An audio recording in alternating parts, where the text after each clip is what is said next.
Mas, meu amado irmão, minha amada irmã, eu quero trazer uma palavra hoje esclarecedora, uma palavra que vai trazer bênção para a sua vida. Abra a sua Bíblia no Salmo 121. Nós vamos falar hoje sobre subir ao monte. Salmo 121. Encontraram? Salmo 121 diz assim: eleva os meus olhos para os montes, de onde me virá o socorro? O meu socorro vem do Senhor, que fez os céus e a terra. Ele não permitirá que os teus pés vacilem, não dormitará aquele que te guarda. E certo que não dormita, nem dorme o guarda de Israel. O Senhor é quem te guarda, o Senhor é a tua sombra à tua direita. De dia não te molestará o sol, nem de noite a lua. O Senhor te guardará de todo mal, guardará a tua alma. O Senhor guardará a tua saída e a tua entrada, desde agora e para sempre. Posso ouvir um amém? Posso orar por você? Você fecha seus olhos só por um momento. Pai querido, no nome de Jesus, eu quero abençoar os teus filhos e tuas filhas, declarando sobre eles a tua bênção. Que essa seja uma palavra de revelação, uma palavra de consolo, uma palavra de ânimo, uma palavra para que possamos alcançar sabedoria. Usa-me como instrumento de bênção nesse momento, para trazer a tua vontade ao teu povo. É assim que nós oramos, no nome de Jesus. E todos que concordam digam amém. Amados, eu quero hoje falar sobre um assunto que talvez já tenha vindo à sua mente e você não tenha entendido algumas coisas, né? Às vezes nas igrejas pregam-se e fazem algumas coisas que a gente, por que isso? Qual o motivo disso? Eu quero falar hoje sobre subir ao monte. O salmista aqui, no primeiro versículo que nós lemos, diz assim: eleva os meus olhos para os montes. E então, olha, acompanha comigo, o salmista está olhando para os montes, e então ele pergunta: de onde me virá o socorro? Compreendeu isso? Ele não está dizendo que o socorro dele vem do monte. Quantos entenderam isso? Você entendeu? Ele olhou para o monte e deve ter dado um suspiro e falou: de onde me virá o socorro? Aí ele diz assim: o meu socorro vem do Senhor. O nosso socorro não vem por subirmos a determinadas alturas, não é isso. Não é vamos subir um monte, nós seremos mais santos ou mais próximos de Deus porque subimos alguns metros acima. Não é isso que o salmista está dizendo. Ele diz: eu elevo os meus olhos para os montes. Eu estou olhando para o alto do monte e eu pergunto: de onde me virá o socorro? Aí ele mesmo responde: o meu socorro vem do Senhor. E esse aqui era um cântico de romagem. O que é isso? O povo caminhava para Jerusalém, 3 vezes ao ano nas festas bíblicas, e quando eles estavam em romaria, eles estavam fazendo uma procissão, isso mesmo, uma procissão, sabe, uma caminhada, aquele povo todo indo, e eles iam cantando algumas músicas, cantando algumas canções, e uma dessas canções era o Salmo 121, e todos cantando: eleva os meus olhos para o monte, de onde me virá o socorro? Porque às vezes, por não prestarmos atenção na pontuação aqui, começa-se a criar uma imagem errada, de que o nosso socorro vem quando nós subimos aos montes, e isso não é verdade. Eu quero desmistificar isso. Não queremos uma igreja cheia de misticismo, achando que uma parte da Bíblia é mais forte do que outras. Eu conheço algumas pessoas que abrem a sua Bíblia no Salmo 91. Irmãos, eu não tenho nada contra o Salmo 91, eu gosto muito. Mas eu quero te dizer que o Salmo 91 não tem mais poder nele do que nas outras passagens da Bíblia. Quantos compreendem isso? Digam amém. Nós não podemos criar esse misticismo no povo de Deus Existe hoje, está se criando uma igreja mística, que o Salmo 91 é mais forte do que os outros. Olha só, que se subir um monte, olha, as coisas são diferentes. Uma vez eu estive com uma pessoa que, conversando com ele, ele veio e botou a mão no meu joelho. Deixa eu ver se você é um varão de oração. Queria ver se tinha calo no joelho. Amados, eu conheço pessoas que são verdadeiros, sabe, campeões de ficar de joelho numa igreja, que oram, que fazem calo, mas sabe, maior do que o calo que ele tem no joelho é a língua. Fala de todo mundo. Então não é isso que santifica você. Sabe o que é que nos santifica? Não é subir um monte, não é ficar de joelho orando. O que nos santifica é a palavra de Deus. Quanto mais você ouve, quanto mais você lê, quanto mais você pratica, é isso que te torna santo. Olha só, a santificação vem por se praticar a palavra de Deus, ouvir e atender, dar crédito. Não é apenas escutar. Escutar todo mundo escuta. Eu quero ver quem dá ouvido, que cumpre isso. Então nós não podemos, nesse século que nós estamos, século 21, criar uma igreja mística, porque existem duas coisas que destroem a igreja. Quem quer saber o que é? Diga amém. Olha, se você quiser escrever é muito bom. São os dois F's que destroem a igreja. É o fanatismo, diga comigo, o fanatismo. E qual é o outro? O formalismo. Diga comigo, o formalismo. Olha só, o fanático diz que você tem que subir um monte, porque senão Deus não te ouve, que lá o poder é maior, que lá você vê um monte de coisas, e coisas acontecem porque você subiu um monte. Esse é o fanático. E o formal diz que é isso, para que subir um monte? Um diz que tem que subir, e o outro diz, para quê? Não precisa. Isso tudo aí, olha, isso aí um acusa o outro, né? Aí o formal diz, isso é coisa de fanático. Mas eu quero te dizer que nenhum dos dois estão certos. Nós não podemos ser extremistas, não podemos ter aquele negócio, olha, a verdade é minha, eu sei o que é. Não, amados, vamos estudar, vamos ter um evangelho e praticar um evangelho equilibrado. E nessa noite eu quero falar sobre subir ao monte. Eu já mostrei aqui que no Salmo 121 diz que o socorro não vem do monte, o socorro vem de quem?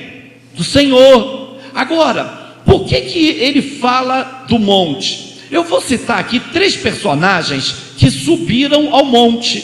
Eu não quero que você hoje escute essa mensagem e diga, o pastor não gosta de orar, o pastor não gosta de subir monte. Não é isso. O que eu quero é que você não coloque a sua fé no subir ao monte, ou no deixar de subir ao monte. Eu quero que você coloque a sua fé na palavra de Deus. A palavra de Deus tem que ser superior àquilo que você sente, aos seus desejos, às suas vontades. E olha, o primeiro personagem que eu quero falar, que subiu uma montanha, tá? Ele subiu uma montanha, o nome dele era Abrão, e depois passou a chamar-se Abraão, o pai da fé, o pai da nação judaica, também reverenciado pelo Islã, como o pai dos árabes. E Abraão, ele aos 75 anos, deixa eu contar rapidamente a história dele. Aos 75 anos, ele recebeu uma promessa de Deus, de que a mulher dele teria um filho, e ele, Abraão, seria o pai de uma grande nação. Aí imagina, gente, ele com 75 anos, e você pensa que foi imediato? Nada, o filho dele só nasceu quando ele tinha 100 anos de idade. Ele teve que esperar quantos anos? 25 anos. Olha só, foi feita uma promessa, e ela custou a vir. Será que você suportaria esperar 25 anos para que a promessa de Deus viesse à sua vida? Porque nós somos meio apressadinhos, né? A gente quer tudo, todas as promessas de Deus para ontem, antes das 9, de preferência. Senhor, tudo que o Senhor me prometeu, olha, eu quero receber ontem, tem que ser. Não, amados, não é assim. Deus tem os seus propósitos. E ele disse para Abraão, Abraão, eu vou te dar um filho da tua mulher, Sara, e você vai ser pai de uma grande nação. E se cumpriu a promessa. Posso ouvir um glória a Deus? Deus não é homem para que minta, nem filho do homem para que se arrependa. Diria ele, não o faria? Olha só, Ele disse para Abraão e o filho nasceu. E o garoto cresceu. Quando ele estava lá com seus 13, 15, 16 anos, tá? Não posso te afirmar a idade certa dele. Deus fala para Abraão assim: Abraão, eu quero uma oferta. Eu quero saber se você me ama. Você quer me dar, pode me dar uma oferta? E Abraão era um homem próspero, um homem rico. Ó Senhor, pode falar, o que o Senhor quiser eu vou dar. E Deus falou: eu quero que você sacrifique o teu filho Isaque. E disse ainda mais: o teu único filho. Olha só. E então ele chama o garoto e eles caminham 3 dias. Quantos dias eles caminharam? 3 dias, meu irmão. Olha só, eles foram para um lugar, diz a nossa Bíblia, um lugar especificado por Deus. Olha só, não podia ser em qualquer lugar. Deus tinha um lugar para que Abraão fizesse o sacrifício, e eles caminharam 3 dias. E quando de longe, a Bíblia diz que Abraão olhou e de longe ele viu o lugar. E que lugar era esse? Diga comigo: o Monte Moriá. Você sabe onde fica o Monte Moriá?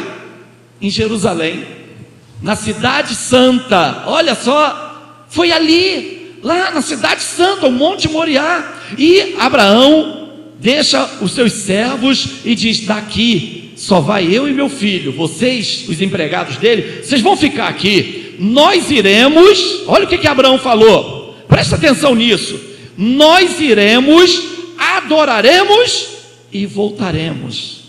Mas como?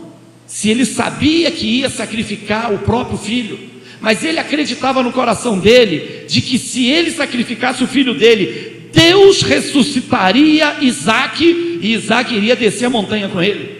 Olha só, então o Monte Moriá, ele subiu o monte, sabe por quê? Foi aquele lugar designado por Deus. A Bíblia diz exatamente com essas palavras: era aquele lugar marcado, e era o quê? O monte. Era uma montanha, o Monte Moriá. E depois de passou-se muitos anos, tu sabe essa história de Isaque, eu não vou me prender a ela, mas depois de muitos anos, aparece um homem em Israel, um homem segundo o coração de Deus. De quem eu estou falando? Davi, o rei Davi, o matador de gigantes, aquele que matou um urso, matou um leão, aquele que era imbatível nas guerras. E Davi, certa vez, ele resolve fazer uma oferta para Deus. Olha só, havia uma crise, havia um problema muito sério na vida de Davi. E olha, deixa eu te ensinar isso, porque eu aprendi. Na hora da crise, na hora do problema, sabe o que você faz? Oferte ao Senhor alguma coisa. Oferte alguma coisa ao Senhor. Não, pastor, eu acho que não é bem assim. A gente oferta depois que recebe, né? Não, Davi ofertou antes de receber. Davi estava num problema muito grande, e ele chegou no lugar, no campo de Aroeira, e ele chegou para o dono e falou assim: eu quero comprar esse lugar, olha só, porque eu vou fazer aqui um sacrifício para Jeová.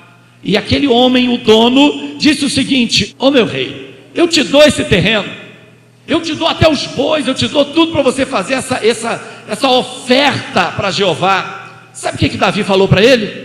Olha só essa, escuta essa: como eu daria a Deus alguma coisa que não me custou nada? Olha só, uma vez eu vi um camarada ofertar uma televisão para a igreja. Legal, né? Sabe o que ele disse? Eu ganhei essa televisão e vou dar para a igreja. Meu irmão, não vale, essa oferta não vale. Não que a igreja não fosse receber, não fosse ser útil na igreja, mas não foi uma oferta, porque não custou nada. Aquilo que vem para você não te custou nada, você vai dar? Não vale. Oferta tem que custar alguma coisa. Diga comigo: oferta tem que custar alguma coisa. O seu trabalho, o seu tempo, o seu esforço, o seu dinheiro tem que te custar alguma coisa, senão não é oferta. Sabe, porque você está dando para Deus o suor do teu trabalho, você está dando tempo para o Senhor. E então diz que Davi falou assim: olha, eu nunca daria ao Senhor algo que não me custou nada. Sabe aonde foi que Davi fez esse lugar para fazer uma oferta a Deus? Quem é que sabe? No Monte Moriá. Olha só, No mesmo monte aonde Abraão iria sacrificar Isaque, agora, olha só, Davi faz uma oferta ao Senhor naquele mesmo lugar. E era onde? Um monte. Diga comigo, no monte. Você está vendo? Deus tem alguns mistérios, Deus tem algumas coisas ocultas que às vezes quer revelar a uma determinada pessoa. E olha, deixa eu te falar sobre o último personagem aqui, o mestre dos mestres, o Senhor dos senhores, né? O nosso amado, que se chama Jesus. Jesus, ele caminhava pela praia, sim ou não? Jesus caminhava até sobre as águas, sim ou não? Jesus pregava na praia, Jesus pregava nas planícies, e Jesus pregava onde? Nos montes. O sermão da montanha, o sermão que dizem ser, né, o maior sermão de Jesus, talvez pelo número de palavras que estejam registradas, não que fosse o melhor, que fosse o que tem uma revelação diferente, mas Jesus pregou para uma multidão, sabe, num monte, que é chamado Monte das Bem-aventuranças, fica no norte de Israel, fica lá perto, fica na Galileia, perto do mar da Galileia. E ele lá em cima, ele pregou uma mensagem aonde? No monte. E por que ele pregou no monte? Você tem ideia? Porque Jesus sabia o que era essa palavra que eu vou passar para você agora. Estratégia. Diga comigo, estratégia. Quando nós queremos conseguir alguma coisa, nós temos que usar de estratégia. Eu gosto muito de jogar dama. E os adolescentes, gosto de jogar com eles, que eles ainda não sabem, né? Aí eu montei uma estratégia para jogar dama. Eu faço sempre o mesmo jogo e eles sempre caem na mesma estratégia que eu monto. Aí eu já falei para eles, garoto, olha só, na dama você faz esses triângulos aqui pelas pontas, não abre o jogo no meio, vai sempre pelas pontas. Mas como eles, né, são meio teimosinhos, aí eles tentam jogar de qualquer maneira. Aí, meu irmão, aí já viu, né? Aí eu fui com fama de que sei jogar. Fico com fama, não é. Eu montei uma estratégia. E na nossa vida tem que ser assim. Você quer alcançar alguma coisa? Monte uma estratégia. Monte uma estratégia. Passe, olha, às vezes a gente não está indo bem na escola, sabe por quê? Hein, você que estuda. Às vezes você não está indo bem na escola porque você senta longe do quadro de giz. Será que isso é possível? Você vai descobrir que não está enxergando bem. Aí quando você senta mais perto, tu vê as letras maiores, você começa a ter um rendimento melhor. Então tudo na vida precisa de estratégia, e Jesus usava isso. Jesus pregava numa montanha, sabe por quê? Você tem ideia? Ele subia e as pessoas ficavam lá embaixo. Então quando ele falava, o que acontecia com a voz dele? Era levada por quem? Pelo vento, né? Em alguns lugares criava até um eco e a voz dele ia, ele do alto falava e as pessoas ouviam. E diz a nossa Bíblia que ele pregava para 5.000 pessoas, meu irmão. Você já pensou o que é você falar para 5.000 pessoas? Sem ajuda, né? Sem os recursos que nós temos hoje, de microfone, de alto-falante, de amplificador. 5.000 pessoas, olha só. Então o que ele fazia? Subia aonde? No monte. Jesus subia no monte. E agora, Jesus subia no monte para pregar, mas ele tinha um monte lá na Judéia, lá em Jerusalém, chamado o Monte das Oliveiras. O nome te diz alguma coisa, né? Por que o Monte das Oliveiras? Porque tinha muito bananeira? Não, tinha muito o quê? Oliveira. Nós fomos lá, né? A igreja teve oportunidade lá e nós vimos oliveira que não acaba. Eu vou pregar sobre oliveira qualquer dia aqui na igreja, e vocês vão descobrir, né, já vou antecipando, que a oliveira, a planta, né, a árvore que dá as azeitonas, vocês sabiam que ela não morre? Hein? Sabia disso? As oliveiras não morrem. As oliveiras do tempo de Jesus estão lá até hoje. Olha só que coisa incrível. Pastor, ela não morre? Não, ela só vai morrer, ela pode ser arrancada, aí é outra coisa, mas morrer de doença, de velhice, morre não. É por isso que a oliveira é o símbolo da nação de Israel, é o símbolo da igreja, porque ela sempre traz vida, ela não morre, ela continua. E Jesus subia ao Monte das Oliveiras. E o que ele ia fazer no Monte das Oliveiras? Ele ia orar. Diga comigo: Jesus subiu ao monte para orar. Você está vendo? Não é que se você não se trancar no seu quarto, que Jesus ensinou isso. Jesus disse assim: ora, você quer falar com Deus? Entra no teu quarto, fecha a tua porta e fala em segredo com teu Pai Celestial. Jesus ensinou isso. Ensinou ou não ensinou? Posso ouvir um amém? Mas Jesus também subia ao monte e orava no monte. Você está vendo? Porque tem pessoas que dizem assim: não, a oração tem que ser em segredo. Não é bem assim não, meu irmão. Não é assim. Existe momento para tudo. Existem momentos que você entra no quarto, se tranca e ora. Existem momentos que você ora na igreja, você ora na praça, você ora no monte. E Jesus nos ensinou isso. Diz a nossa Bíblia que ele subia ao monte para orar, para se conectar com Deus. E por quê? Por causa do silêncio. Ninguém ia atrapalhar ele.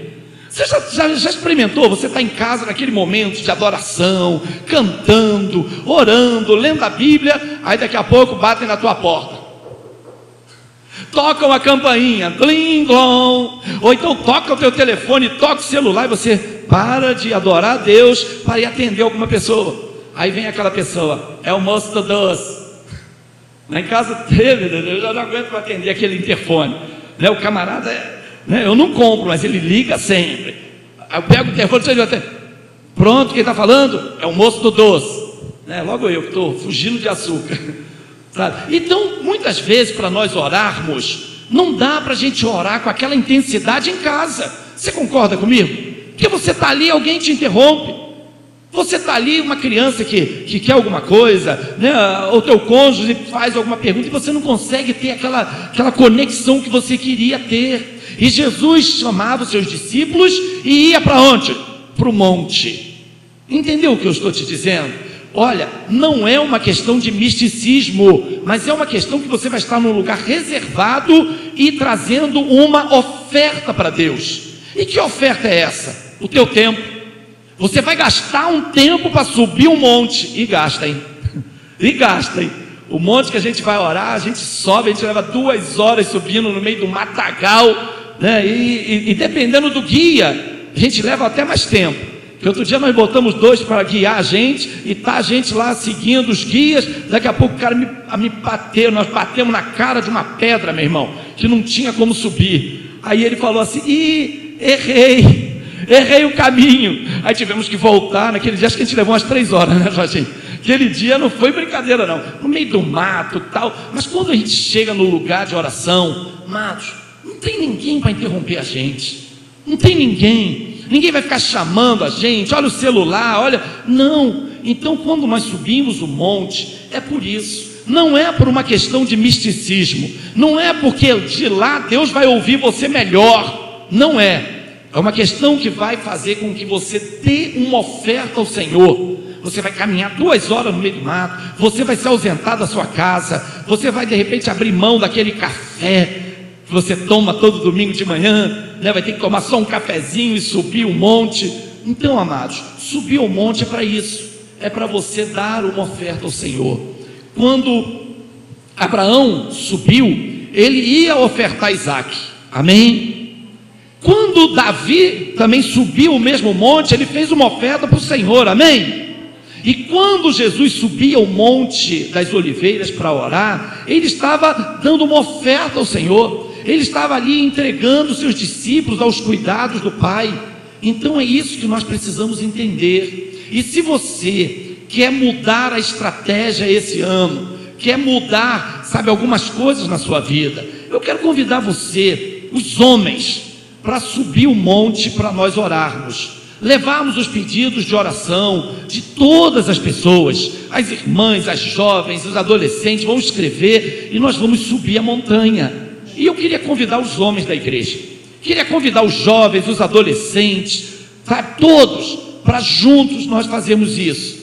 Então, amados, aqui o Salmo 121 fala sobre isso, e eu achei tão interessante que diz que o Senhor é quem nos guarda, o Senhor é a tua sombra, a tua direita. De dia o sol não te molestará, nem de noite a lua. O Senhor te guardará de todo mal, Quantos querem ser guardados por Deus? Digam amém. Então eu quero convidar você a fazer isso conosco. Amém, queridos? Essa é a palavra do Senhor nessa noite, no culto da rede de homens.